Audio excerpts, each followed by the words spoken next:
Fala, meu prezado! Sejam muito bem-vindos ao podcast da Rodobens, um lugar onde a gente fala sobre decisões, sobre reflexões e o que realmente impacta as decisões do nosso dia a dia, né?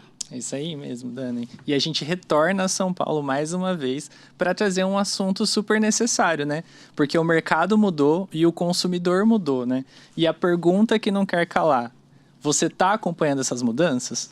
É isso aí. E para isso a gente traz um convidado muito especial que fala sobre dados, mercado e comportamento. Vou pedir licença para falar um pouquinho sobre ele. Ele é economista, especialista em marketing, fundador da Quorum Brasil e com mais de 20 anos de atuação em inteligência de mercado. É isso aí. Ele ajuda a gente a entender as pessoas antes mesmo de entender os dados, né? Seja muito bem-vindo, Cláudio. Obrigado, muito obrigado a você. Fala, meus prezados. É isso aí. Muito feliz de estar aqui com vocês, falar desse assunto, um assunto que eu gosto muito e espero que tenha muita pergunta por aí. Com certeza. E vamos em frente. Vai ser um bate-papo bem tranquilo, bem leve e a gente agradece muito a sua presença aqui. Vamos falar de economia, mercado, gente, vamos falar de tudo. A gente já conhece o Cláudio, inclusive, porque é um fornecedor da Rodobens, inclusive. A gente já teve algumas trocas, né, de algumas demandas internas que a gente, né, nós tivemos, e a gente viu o quanto ele é preparado, instruído para falar sobre esse assunto, sobre dados, sobre pessoas, enfim, sobre economia. Pergunta qualquer coisa. E o quanto a gente pode aprender, né? Acho que Calma, essa gente, troca... nem tanto. Não, mas é uma troca muito rica, sabe? troca muito a gente rica. aprende muita coisa com quem é especialista nisso. Isso aí. E acho que para iniciar, a gente iniciar a nossa conversa aqui, a gente ouve falar muito que o mercado mudou, o consumidor está sabendo mais. Como que isso como que o comportamento do consumidor muda as relações de mercado que a gente tem hoje? Como que o empresário pode aproveitar um pouco mais isso? Vamos lá. Bom, preciso voltar um pouquinho no tempo aqui, né? Imagina, há muitos anos atrás, quando a gente tinha pouca base de informação, na verdade, as pessoas se informavam dentro do supermercado. Elas iam lá, viam aquelas marcas e sempre as marcas, na verdade, não se comunicavam com o consumidor. Era um pouco assim, o consumo pelo consumo, não é? Eu tenho que ofertar produtos a preços adequados, com custo-benefício bom e etc. Aí o que acontece? Acontece que o ser humano foi aprendendo algumas coisas. Por exemplo, por que será, ele se questionava, que eu compro há tantos anos a mesma marca de um pó de café? E começava a se perguntar. Na verdade, nem era ele, nem era o casal, né? Um filho perguntava. Sim. Mas por quê? Era quase um costume da família, né? Não, porque é assim. Tradição. Mas por que é assim? E esses questionamentos foram levando alguns especialistas a pensarem na economia de um outro jeito. Então, a questão da oferta e da procura, que na verdade é a base da economia, né? A economia formal mesmo, ela aconteceu lá em 1756 com Adam Smith, que começou a estruturar o que é economia. Antes lá era troca aqui, troca ali, daí esse cara começou a pensar em, vamos pensar isso de uma forma mais organizada. E ali as pessoas eram colocadas apenas como consumidoras de alguma coisa. Mas isso foi mudando ao longo do tempo, né? Foi mudando e o comportamento das pessoas foi influenciando um pouco isto. Então começou a surgir assim alguns fenômenos, né? Um deles era o seguinte: se a pessoa que estava acostumada com aquela marca de café, usando o mesmo exemplo, chegava no supermercado, não tinha aquela marca de café, ela ia em outro. Aí começaram a pensar, peraí, mas o que acontece? Então começaram a perceber que existia uma relação meio pessoal entre marcas e pessoas. Você na sua casa, vai lá, chega hoje, abre lá, aqui em São Paulo a gente chama de despensa, né? Onde guarda as coisas das compras, né? Não sei aí, no Tocantins, como é que chama isso? Você vai lá e veja quantos anos você compra a mesma marca do mesmo produto. Você tem uma relação com aquilo. Então, arroz, é tudo igual, tipo A, tal, não sei o que, mas por que você compra aquela marca? Então tem uma relação que foi sendo construída ao longo do tempo. E quem foi construindo essa relação, aí as marcas começaram a perceber, peraí, eu tenho que começar a tocar o coração das pessoas para que essas pessoas me prefiram, porque em condições normais, como arroz e arroz é tudo igual, 10 centavos a menos aqui eu vou levar. Sim. E aí eu começo a trabalhar, então é de onde surgiu primeiro. Vocês não estão vendo aí, mas eu trouxe um monte de livro aqui. Mas, por exemplo, olha bem só. Preparado. Esse aqui é um livro bem interessante, tá? Que, se você olhar, aqui está escrito o seguinte, a construção da economia comportamental. Então, a construção da economia comportamental é assim, o quanto do comportamento impacta na economia. Esse livro e este outro aqui, que muita gente conhece, esse é um livro clássico, né? Sim. Famosíssimo, que eu acho que tem que ter uma leitura obrigatória. Sim. Inclusive, os autores são muito... fizeram um livro juntos, bastante juntos. Resumidamente, eles dizem o seguinte, que você tem um sistema 1 e um sistema 2 para consumir. Isso é importante para quem trabalha em marketing, produto. Sim. Entender isso. O que é o sistema 1? Sistema 1 é aquele que você faz as coisas meio que por impulso. Por isso que vai lá, pega aquela marca de pó de café, pega... Quanto mais eu tiver próximo da marca, eu escolho Rodobens mais facilmente.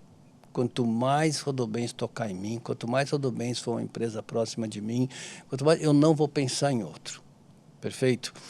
É meio assim, o sistema 2, ele já é um sistema mais que você coloca a pessoa para pensar. Você coloca a pessoa para pensar, se você coloca ela para pensar, ela tem mais dificuldade para decidir. E quando tem mais dificuldade para decidir, vocês mulheres, vão numa loja de sapato, tem 8 pares que vocês gostaram, vocês vão embora. É quase uma tortura. É uma tortura. Você fala, não, eu vou embora. Aí você fala assim, eu vou pensar. Aí você vai embora. Porque dificultou o seu processo. Quando a vendedora traz 8 pares. Entenda mais quem é essa pessoa que está lá comprando. Olha para os pés dela, olha o estilo, olha não sei o quê. E traga 2. Seja mais assertivo. Sim. Entende? Traga 2. Então, o sistema 2, ele é complexo. Então, imagina você que chega lá na sua casa, naquele domingão à noite... Vai lá, abre a geladeira, tem aquele último pedaço de pudim, você fala, vou mandar ver esse pudim aqui. O sistema 1 manda. O sistema 2 fala, peraí, mas vai engordar. Aí o sistema 1 fala, mas amanhã você dá uma caminhada de 5 quilômetros e mata. Aí você fala, puta, mas eu não vou. Aí o sistema 1 ganha. Você vai lá, come, no dia você não caminhou, não anda, e foi fica embora. assim mesmo. Então, o que eles explicam em economia comportamental é um pouco isso. Como você faz para trabalhar cada vez mais o sistema 1? O sistema 1, ele tem que ser um facilitador. Tem um outro livro que eu acho que esse eu não trouxe, não cabia na mão, mas que ele chama Nudge. N-U-D-G-E. É Nudge. Que em inglês é mais ou menos como se fosse um empurrãozinho. Então, o que eles explicam lá? Você tem que dar para o seu cliente um cardápio simples.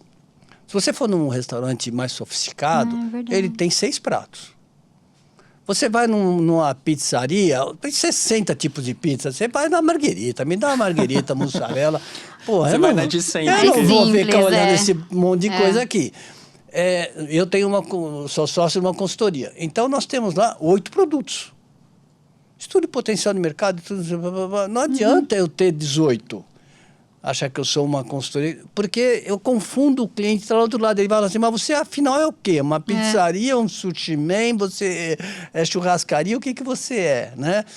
Então, quando a gente pensa em oferta, quem trabalha com produto, tem que pensar um pouco quem está lá do outro lado. Como é que eu simplifico a vida de quem está do outro lado? Quando eu vou fazer uma oferta, seguros, consórcio, o que seja, né? O que eu vou dar de oferta que facilite a vida da escolha, entende? Se eu dou 16 tipos, vou complicar. E os produtos não são muito simples das pessoas entenderem lá do outro lado, né? Porque quem está adquirindo um consórcio, por exemplo, até aprender aquele negócio todo, vai tempo. Né? Então, como é que eu Então, a economia ela foi se ajustando ao comportamento das pessoas. E as empresas que não foram se adaptando ao comportamento das pessoas, elas também foram perdendo espaço. Então, eu sempre digo assim, a gente é gente que vendemos para gente, portanto, temos que entender de quê? De gente. De gente. Então, entender de gente é chave nesse processo. Esse ponto que você trouxe, Cláudio, eu achei muito legal, porque era uma dúvida que eu tinha, né? O que as empresas hoje em dia mais erram, né? E talvez o erro maior seja isso. Não entender que o consumidor mudou e que eu sou um facilitador das decisões dele, né? Então, eu tenho que, no final, utilizar dos dados que eu tenho para trazer a melhor solução para ele. E aí eu tenho já uma outra pergunta, né? Como que as empresas podem aproveitar hoje dos dados que eles possuem, dos clientes que eles têm, para, não sei, oferecer ou facilitar essas decisões ou facilitar as escolhas deles no dia a dia? Tem alguma regrinha? Tem situações que clientes nos procuram e eu costumo dizer, olha, você não precisa de mim, porque você tem muitos dados internos, né? Qual é o problema dos dados internos? Né? Que os dados internos eles são demográficos, sociodemográficos. Então, não falta dados sociodemográficos. Né? Então, eu consigo construir diversos grupos de clientes, grupos de pessoas. Eu consigo entender, por exemplo, quais são aqueles que desistiram de mim, aqueles que abandonaram. Por exemplo, vamos dar o exemplo do consórcio, né? Abandonaram o consórcio, eu consigo entender qual é o perfil daquele lá. Mas eu entendo o perfil sociodemográfico. Mas o perfil sociodemográfico não explica tudo. Tem coisas mais profundas, né? Exato. Olha, eu vou dar um exemplo para vocês, uma coisa assim interessante, né? Certa vez eu estava vendo um coach, né? Sei lá se o nome é, tem um tanto picareta nesse negócio aí, né? Aí ele fala assim, que as pessoas bem-sucedidas são pessoas corajosas, impetuosas, que aceitam desafios, abraçam a tecnologia. Esse é o perfil das pessoas bem-sucedidas. Aí eu me pergunto, se eu perguntar para uma pessoa mal-sucedida, será que ela também não é impetuosa? Né? Será que ela também não é uma pessoa que gosta de tecnologia? Será que ela também... Por que isso caracteriza alguém ou não? É uma bobagem imensa. E aí é uma questão de o que eu faço com os dados internos. Então, os dados internos, eles conseguem... Dá um caminho, Dá um caminho. Mas então, depois... qual é o caminho? Eu tenho um perfil aqui de pessoas que estão abandonando, que estão desistindo, não recompraram, etc. Agora, deixa eu entender as razões. Porque o quanto eu consigo com dados externos, o porquê eu não consigo. Eu tenho que conversar com as pessoas.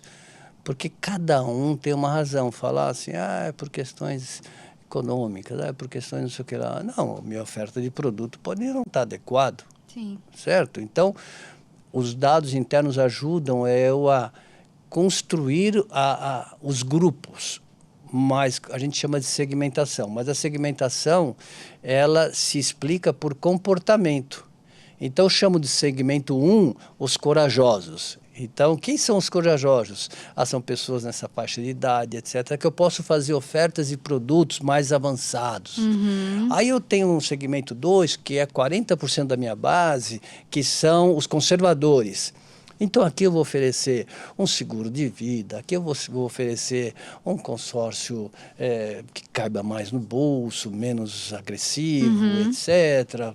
Um parcelamento menor no começo, enfim, entendeu? Mas aí não tem outro jeito, eu tenho que falar com gente. Tem que conversar, Tem que conversar, né? porque às vezes o dado, ele traz um recorte, ele não traz o todo, né? Não traz.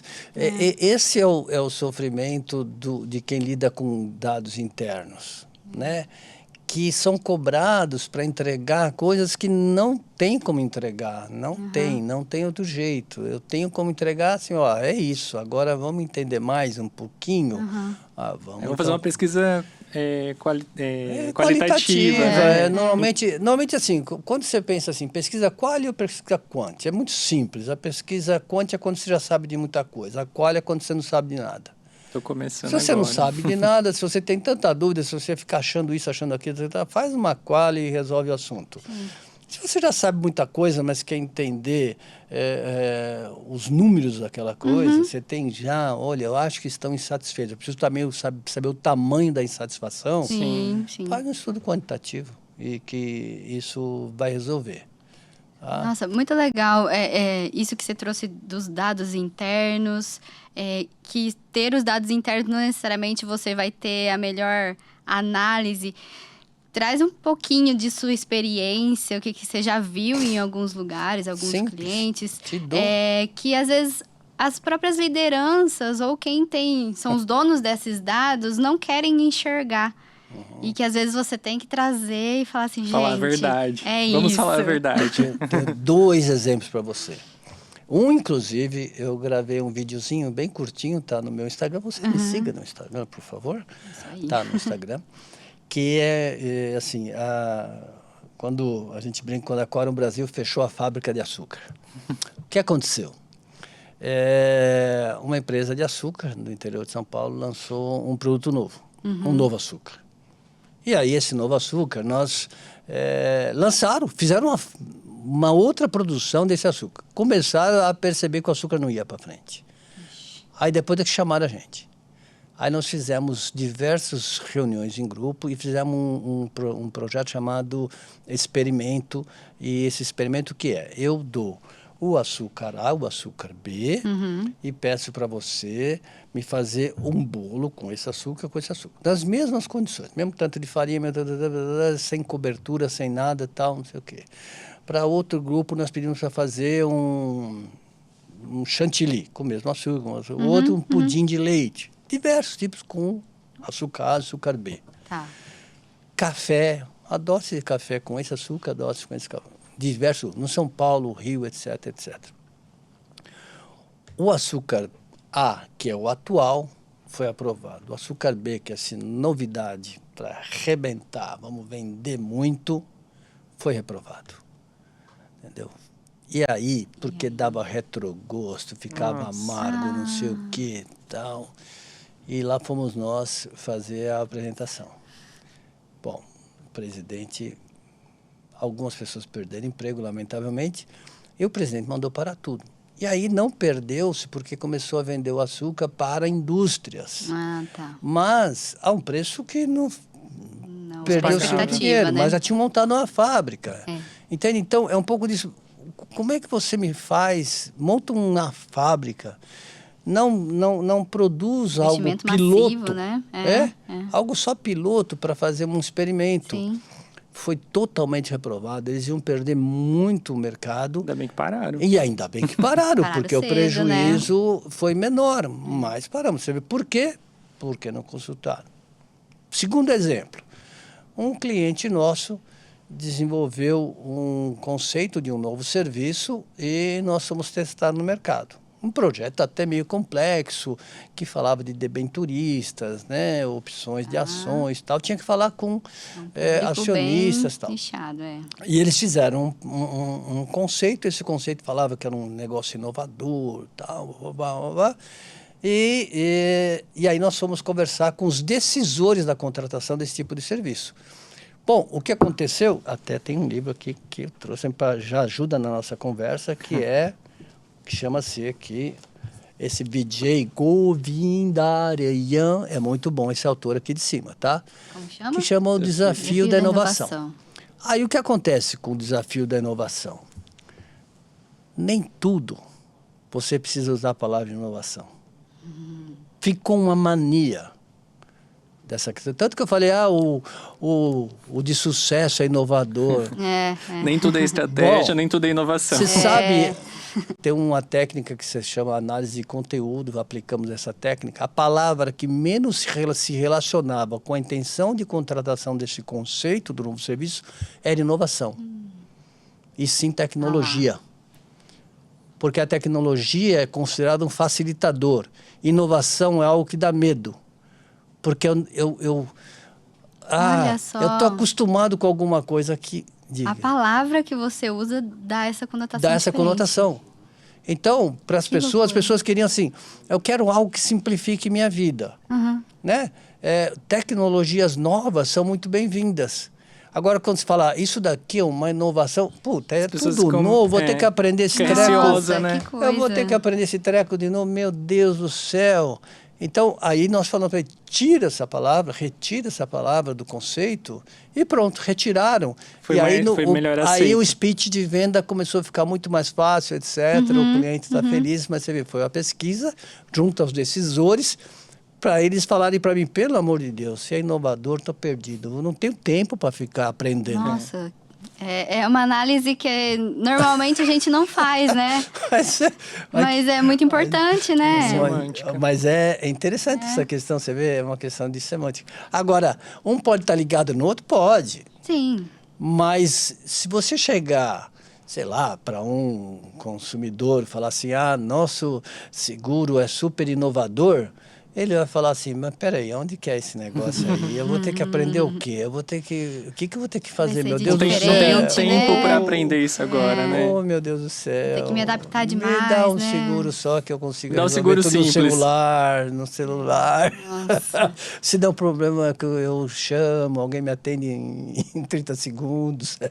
Quero simplificar, né? Não quero dificultar. Exato. Sabe? Então, por isso que chama o desafio, porque não é fácil, você tem que pensar muito nessas questões de inovação. Sim. E Cláudio, eu sei que você tem uma palestra, Economia, Mercado e Gente, né? Explica pra gente um pouquinho por que a gente não pode mais, então, lançar uma fábrica nova, fazer um produto novo, ou até modificar alguma coisa sem olhar o comportamento do nosso cliente. Olha, lá vou eu.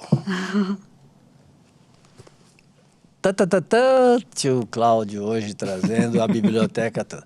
Maravilhoso. Isso aí também, eu faço isso assim, porque primeiro que eu gosto muito, as coisas não acontecem do nada, né?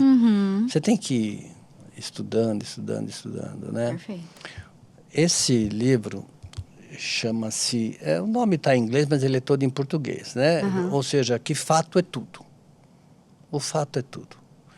É preciso explicar tudo. Você tem que se basear em dados e ciência aplicada aos dados.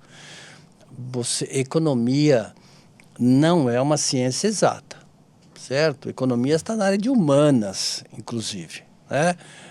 Todo mundo pensa que economia... Não, economia não. Tanto, você vê, tem um autor chamado Schumpeter, ele é de 1860, ele já falava que as empresas precisavam usar tecnologia para superar os seus concorrentes. 1800 e tal. Então. Entendeu? Então, mas é por percepções que ele foi vendo isso. Então, o sistema, eu aplico tecnologia que depois foi chamado de inovação, né? Então, vou aplicando tecnologias novas e tal.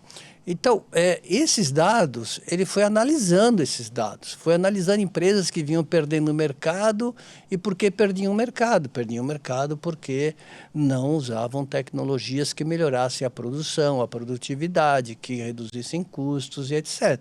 Tá? Então, quando a gente fala assim, vamos entrar num novo mercado, e eu tenho hoje um cliente que quer entrar num novo mercado e no México. Então, a empresa brasileira que quer entrar em 3 regiões, na verdade, Argentina, Colômbia e México. São mundos completamente diferentes, concorda? Sim, assim, eu conheço todos esses países, né? Quando trabalhei na BASF, fui a todos os países da América do Sul, pelo que eu fazia, trabalhava no planejamento estratégico e tal. Aí México conheço bem também. Aí, o que acontece?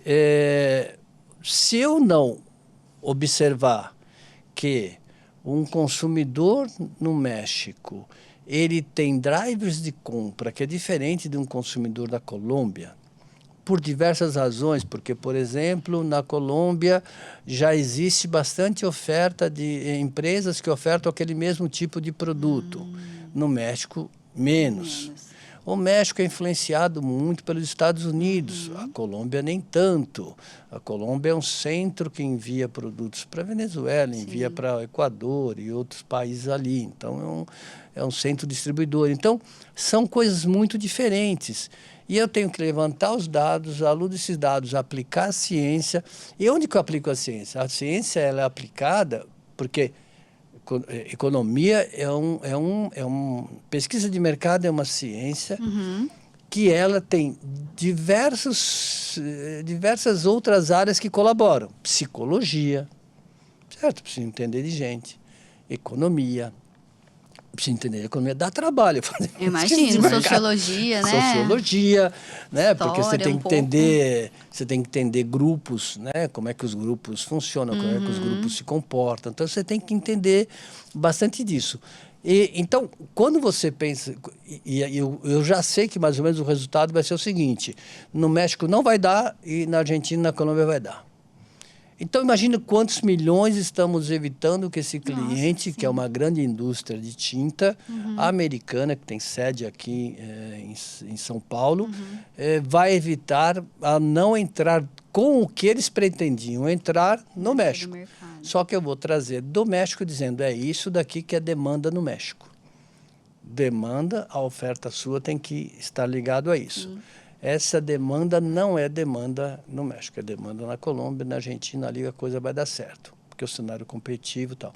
Então, os fatos, eles ajudam isso. Então, é o hábito que as empresas vão tendo de usar dados e aplicar ciência sobre esses dados para tomar as melhores decisões. Eu acho que além dos dados, né, eu acho que a gente precisa levar em consideração os comportamentos, né, da sociedade. Além disso, eu acredito, né, me corrija se eu estiver errado, eu acho que o feeling também que a gente tem é muito importante nisso, né, porque no final se a gente está num nicho, trabalha muito tempo com isso, a gente tem percepções que a gente vai absorvendo com o passar do tempo, né? A gente que trabalha com consórcio faz um tempo, a gente entende como que o público, né, trabalha, enfim, a gente nas concessionárias. Certo, eu acho que o comportamento final, né, o dado ele é a pontinha do iceberg ali, né? Mas tem todo por trás, um acontecimento por trás que levou naquele dado final. E eu acho isso legal, essa parte do comportamento, porque você já nos contou uma história uma vez, eu queria que você contasse aqui para as pessoas também, sobre uma vez que você foi acho que numa clínica e tinha uma plaquinha. Não, foi um cliente meu. Um cliente que tinha uma plaquinha avisando, né? Se você não for atendido em 30 minutos, me mande um WhatsApp. E era o WhatsApp do presidente, né? Exato. E aí eu acredito que isso aí surgiu, além dos dados, né? Mas por conta de um comportamento das pessoas, né? E eu imagino como que essa placa influencia na mudança de comportamento até dos próprios colaboradores lá, né? O exemplo vem de cima, né? Esse foi um caso, né? Um cliente nosso, depois virou cliente, mas era uma primeira visita que eu estava fazendo. E essa empresa é líder do mercado dela, não à toa, né? Porque ela tem um negócio, um parênteses, que chama-se Teoria dos Stakeholders, né? Também um livro muito bom para ler, Teoria dos Stakeholders. Esse livro, ele explica que nós temos cerca de 10 stakeholders. Então, a Rodobens tem diversos stakeholders. O fornecedor, Cláudio, é um stakeholder. O colaborador é um stakeholder. O acionista é um stakeholder. A imprensa é um stakeholder. E assim vai. Então, tem alguns de alta influência, média influência. Perfeito? Então, um não vive sem o outro. Você não vive sem o fornecedor, você não vive sem o... Não dá. Você não vive sozinho. E essa empresa entendeu isso, que o fornecedor era um stakeholder importante. Então, quando ela diz que o stakeholder é importante, você imagina a importância que ela dá para o cliente. A ponto de eu chegar lá e ver essa placa. Aí você se sente mais confortável. O WhatsApp do cara. Tinha mais seguro. Tinha um QR Code lá, era só eu pegar lá e já caiu o WhatsApp dele. Estou aqui esperando, ninguém me atende. Sim. Entende? Então, me atenderam no tempo adequado, cheguei no horário correto. Também não adianta chegar 45 minutos antes, né? Mas foi bem interessante esse episódio, porque isso acaba, para mim, sendo um ensinamento, e que as pesquisas que a gente vai fazendo, mesmo para Rodobens, a gente trabalha bastante tempo com Rodobens, mas, sabe, não é assim porque a gente tem uma grande... eu tenho uma grande admiração, mas isso não basta. Também tem que fazer um bom trabalho, a gente tem que participar da estratégia da empresa. Quanto mais eu participar da estratégia da empresa, mais a empresa vai me achar importante.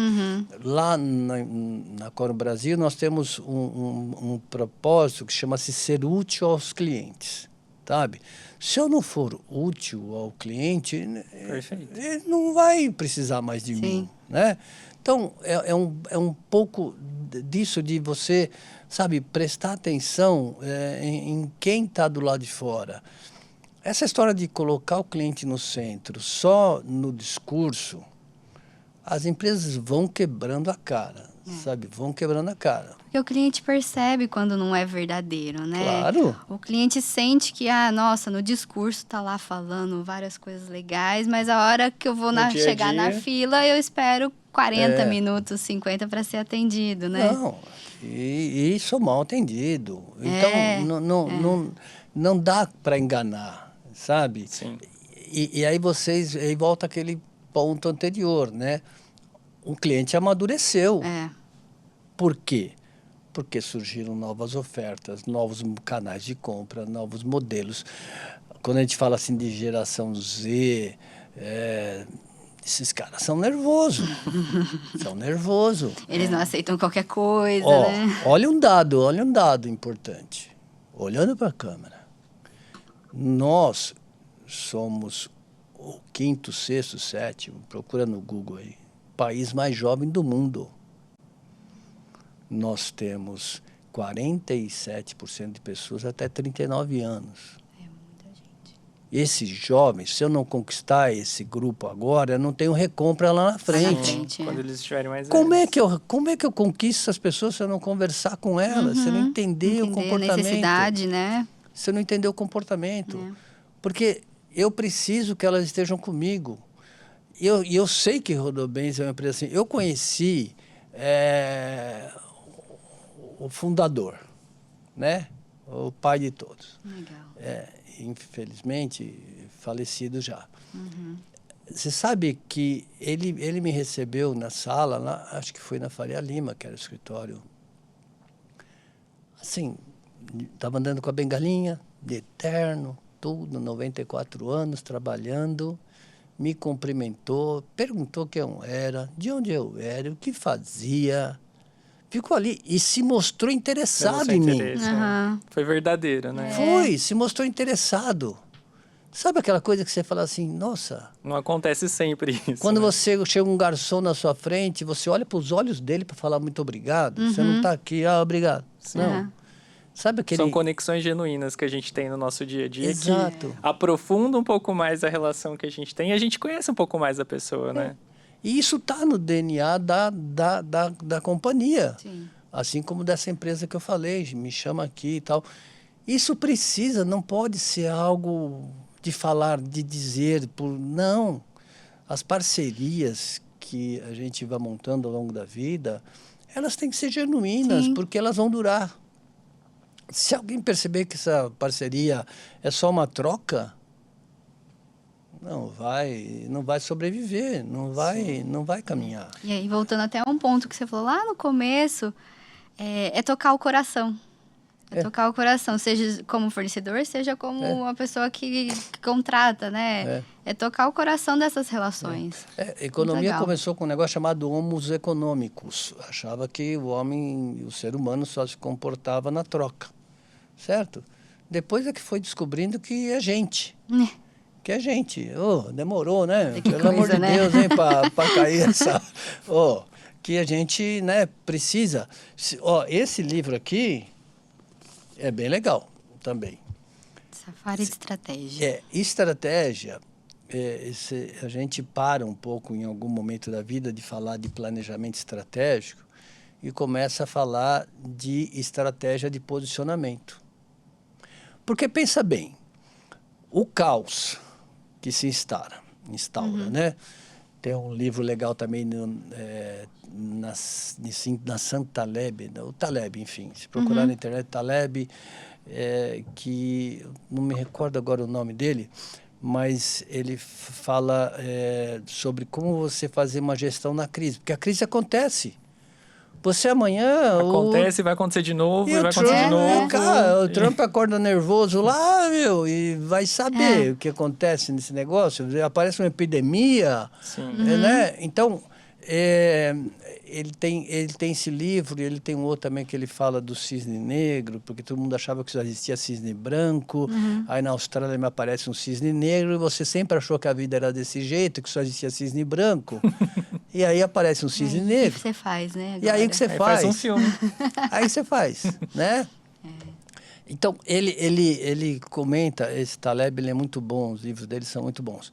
E aí é que começa a aparecer essa história do livro, você parar de falar de planejamento, não é parar de falar, é reduzir um pouco o impacto do planejamento estratégico, porque você consegue planejar para quanto tempo?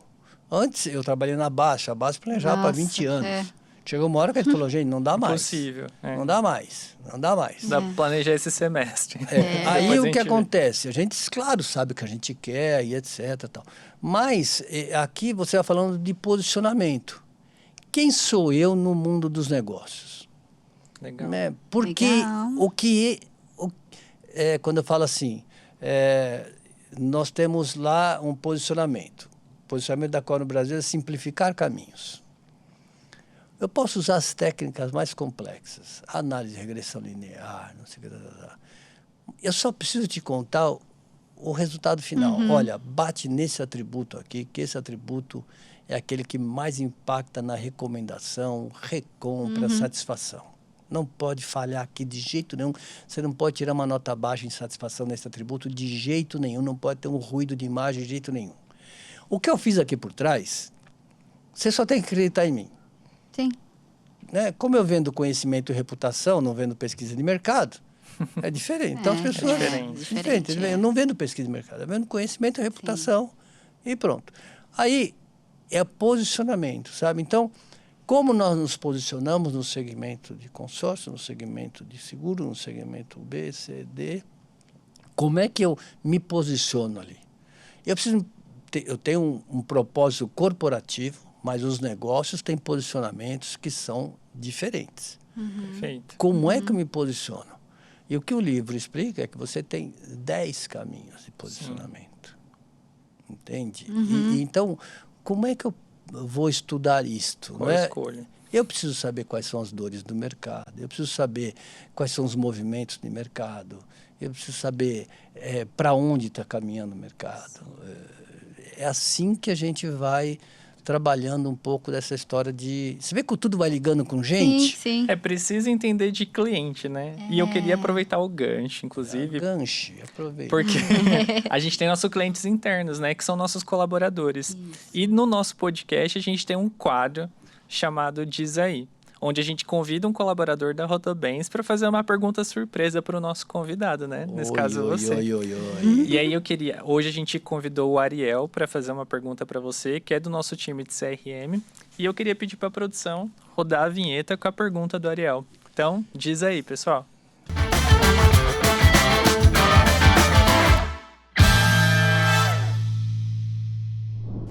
Oi, Cláudio, tudo bem? Eu sou o Ariel, eu faço parte do time de CRM e eu queria perguntar para você qual é o sinal mais relevante de comportamento dos nossos clientes e que aparecem no CRM, só que as empresas geralmente ignoram. Diz aí.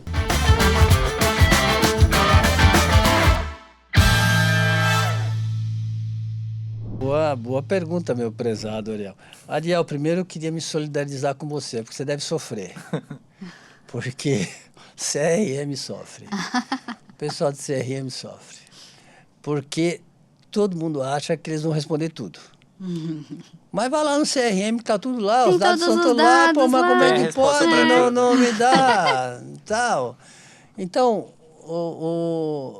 os sinais mais importantes, eu comentei aqui, o CRM, como tem domínio dos dados, ele consegue construir pequenos grupos para dar respostas sobre perfis. Esse é o dado mais legal. Perfil sociodemográfico de quem recompra, perfil sociodemográfico de quem não recompra, perfil sociodemográfico de quem parou de comprar, ou seja, parou de pagar, vamos pensar assim. O perfil demográfico, sociodemográfico de quem não renovou o meu seguro. Porque a pessoa pode não ter renovado o seguro simplesmente porque não tem mais carro. Certo? Isso a gente... Acontece. Mas como é que eu faço contato com essas pessoas? E a grande sacada hoje, porque, de novo, você assistiu, Ariel, você viu que a gente comentou aqui que eu só consigo quantificar com o meu CRM, eu não consigo qualificar. Uhum. Não tem como qualificar, porque os dados que eu tenho lá são sociodemográficos, eu não tenho dados comportamentais. A pessoa comprou no canal A, no canal B, continua sendo, não é comportamental isso, porque ela pode não ter escolha de canal, mas se ela tivesse, ela compraria em outro lugar. Sim, sim. Certo?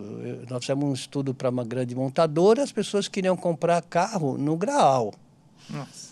Porque para lá todo final de semana, não quer ir na concessionária no sábado e perder a viagem para o interior de São Paulo. O Graal, aqui em São Paulo, é um posto de serviços muito grande, conveniente, grande, restaurante, né? Tem tudo. Então, as pessoas... E aos sábados é o dia de passear. Então, por que eu não vou ver um carro lá onde eu estou? Parei lá. Então, era um outro canal. Não compravam porque aquele canal não estava disponível. Então, é um pouco isso. Isso não aparece. Nossa, nem imaginava, na verdade. Então, não aparece nos dados demográficos. Uhum. Agora, uma coisa que o CRM pode colaborar muito, eu sempre acho que é com o comercial. Porque ele pode colaborar menos com o produto. Mas com o comercial, ele pode. Se ele, por exemplo, tem um dado só demográfico que indica o seguinte, olha, tem um público aqui que mais está deixando de pagar na faixa dos 39 aos 45 anos. Então, o comercial, quando você for vender para esse público, toma mais cuidado. Uhum. Agora, eu não posso dizer para o marketing, olha, precisa de um outro produto aqui, porque não dá. Ou precisar de outro produto, tem que falar com quem compra. Sim. Mas, em princípio, eu consigo falar para o comercial, olha, esse público aqui, toma cuidado, porque eles estão deixando de pagar a partir da quarta, quinta, tal, ou eles estão renovando menos. E até o comercial mais. Dá insumos para ele, isso, né? E o comercial Sim. dá um outro speech, devolve a informação para o CRM, Sim. alimenta o CRM, e ele é um braço comercial bastante importante. Espero ter respondido para o Ariel aí, um pouco. Qualquer coisa depois história. a gente fala pro Ariel mandar uma pertinente. mensagem aí, se não responder. Seguir no Instagram Isso. E complementar com a pergunta. Brincadeira, mas achei que foi bem pertinente. E realmente faz total sentido, Sim. né? Acho que é uma via de mão dupla ali. E aí eu acho que volta naquela conversa que a gente teve no começo, né? De que os dados é o início, né? E é o caminho.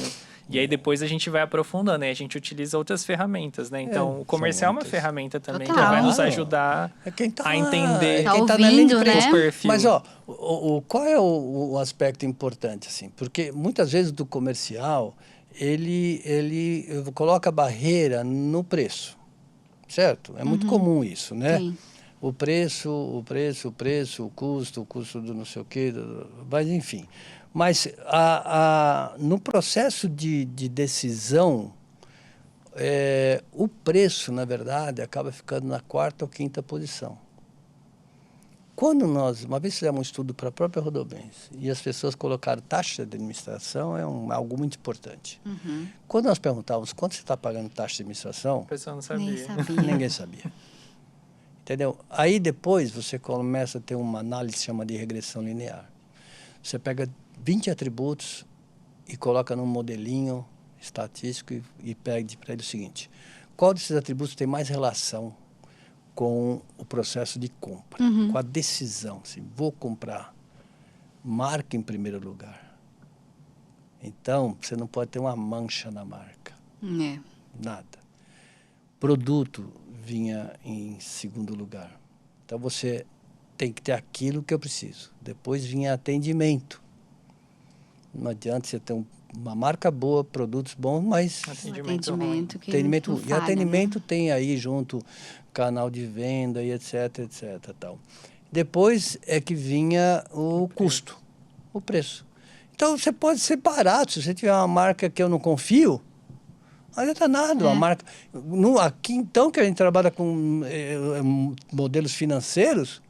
Imagina, eu preciso de solidez, eu preciso de... 75 anos no mercado. Eu preciso falar isso. Sim, eu tenho 75 anos no mercado, eu preciso falar disso, porque é importante para as pessoas que compram essa questão de solidez, né? confiança, tradição.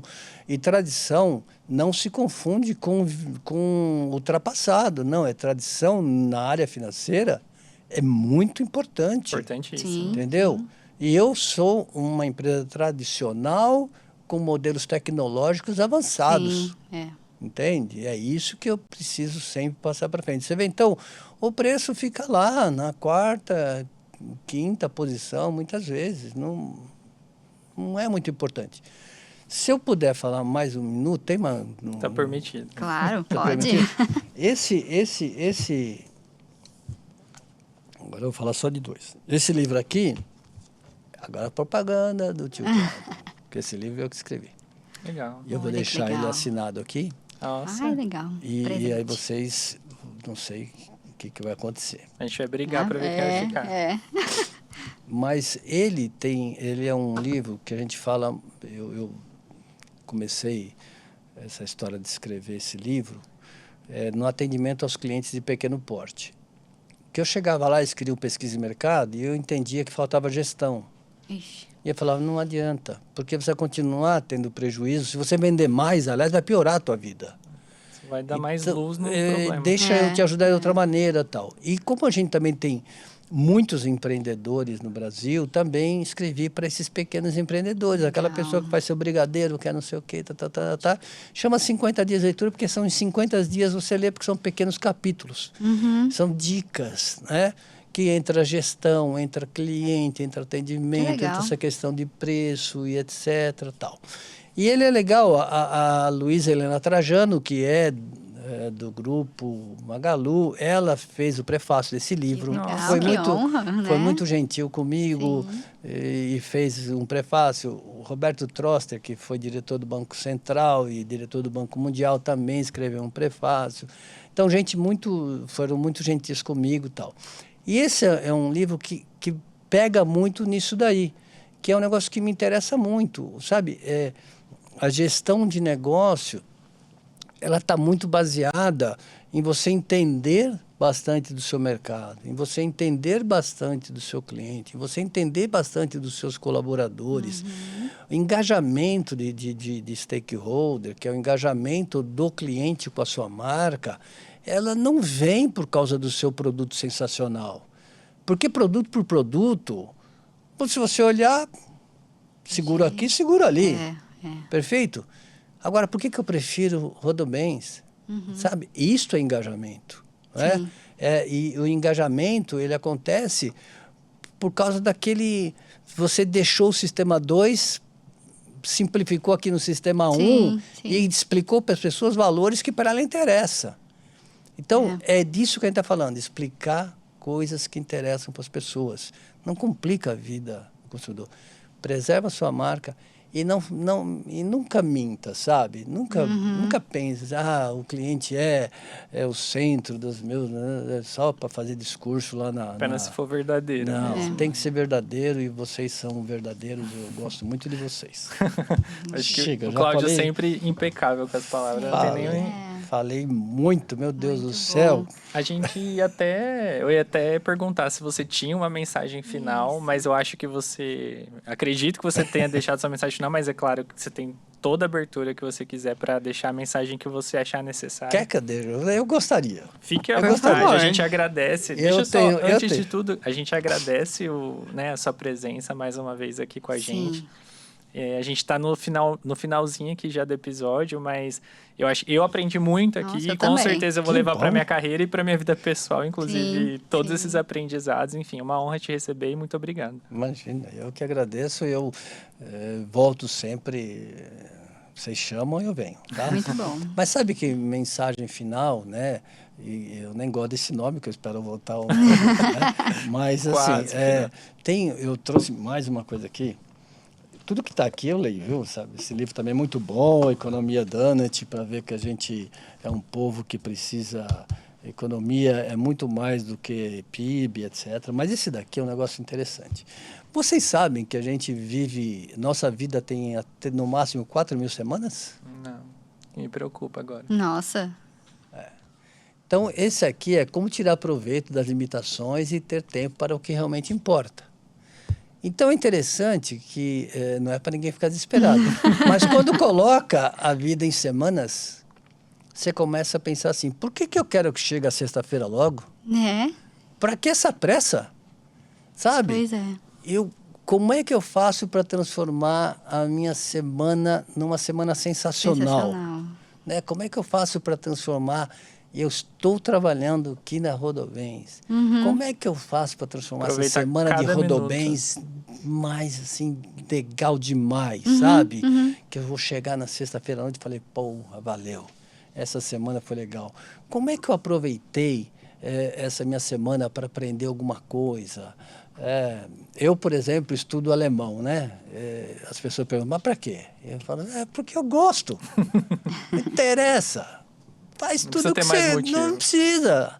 Você não precisa ter motivo para muitas coisas, sabe? Exatamente. Porque eu gosto. Então, eu gosto de correr. Você corre maratona, 42 quilômetros. Então, eu gosto. E o outro gosta de jogar futebol, outro gosta de jogar. Mas, assim, hoje é estamos numa terça-feira aqui. Então, para mim, é uma terça-feira maravilhosa. Estou pegando... A minha quarta, eu vou tentar que ela seja sensacional. E a minha quinta, assim, porque... E a gente vive semanas, entendeu? E às vezes eu brinco com muitas pessoas e falo assim, eu estou planejando, não sei o que. Eu falo, você planeja, e Deus lá em cima dá risada e fala... Sabe de nada. Sabe de nada, inocente. O que está planejado. Então, viva legal, curta bem, faça aquelas coisas que você gosta, não deixa para amanhã. Transforme sua semana naquela semana inesquecível. Nossa, que mensagem maravilhosa para a gente terminar, né? O nosso podcast. A gente fica muito feliz mesmo de trazer você, que é uma pessoa que já tem uma história com a gente, e para trazer um pouquinho de conhecimento, bastante conhecimento, né? Incentivar a gente a esse hábito muito legal que é da leitura. Com certeza, anotei vários livros aqui que vou colocar na minha lista. A gente vai ter que deixar no comentário todos os livros aqui ótima que ideia. Você indicou. Porque acho que a gente vai lendo, a gente vai se aprofundando em cada um dos detalhes. E você trouxe temas variados que não necessariamente a gente tem que ser uma coisa só. Não. A gente tem... são pessoas. E pessoas são complexas e múltiplas. E isso que torna bonito, né? Divirta-se na vida, sabe? Legal. A vida, ela tem coisas que você tem pouco para fazer, né? Para modificar. Aquilo que você puder modificar, modifique, sabe? E seja feliz. Torne sua vida um prazer enorme, né? É isso. Perfeito. Agradeço demais. Eu que agradeço, gente. E desculpa se eu falei demais. Eu tenho esse problema. Tá liberado falar demais no nosso podcast. Eu tenho esse problema. Imagina, a gente agradece. A gente vai encerrando por aqui, nos despedindo de mais um episódio muito rico aqui de conhecimento. Foi maravilhoso. Deixe seu comentário, deixe seu like, segue o nosso canal no YouTube, não deixa para você ser notificado dos próximos episódios. E a gente espera você no nosso próximo podcast aqui. Tchau, pessoal. Tchau, pessoal. Tchau, tchau, pessoal.